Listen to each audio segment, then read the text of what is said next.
guys, share ko lang yung nagsimula yung tubig sa baga ko.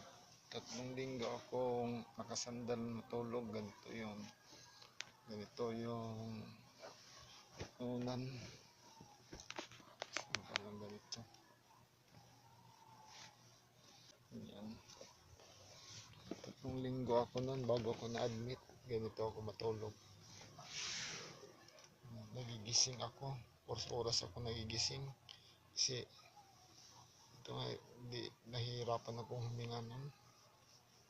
Ito, tatlong linggo, mula May hanggang June, ganito ako natulog.